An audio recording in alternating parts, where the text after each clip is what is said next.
হস্পিটেলত মৃতদেহ লৈ সিৰাজউদ্দিন আজমলৰ নমিনীৰ ভয়ংকৰ ৰাজনীতি।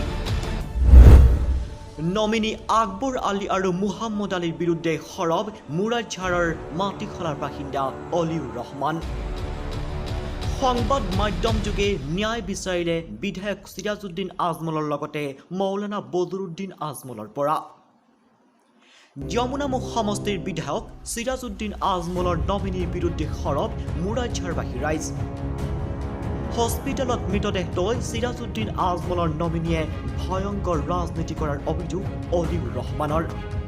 উল্লেখ্য যে মুৰাদঝাৰৰ অতি দৰিদ্ৰ অলিউৰ ৰহমানৰ ভাতৃ মুজিবুৰ ৰহমান দুৰাৰোগ্য ৰোগত আক্ৰান্ত হৈ গুৱাহাটীৰ ৰহমান হস্পিটেলত চিকিৎসাধীন হৈ আছিল।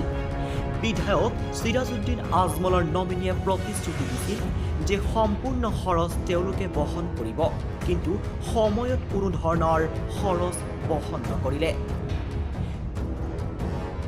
চিকিৎসাধীন হৈ থকা মুজিবুৰে চিকিৎসালয়তে মৃত্যুবৰণ কৰাত পৰিয়ালৰ লগতে গাঁওবাসী পৰিছিল বিপাংগত, কিয়নো মৃতদেহটো চিকিৎসালয়ৰ পৰা আনিবলৈ প্ৰয়োজন হৈছিল বহু টকাৰ।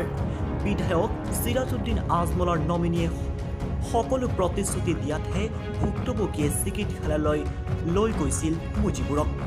শেষত মৃতদেহটো আনিবলৈ গাঁওবাসীৰ পৰা ধাৰত টকা লৈ ঘৰলৈ অনা হ'ল মৃতদেহটো।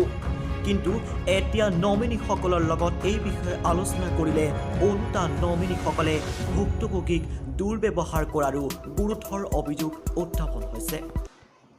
নিউজ ডেস্ক ৰিপৰ্ট, অসমীয়া লাইভ।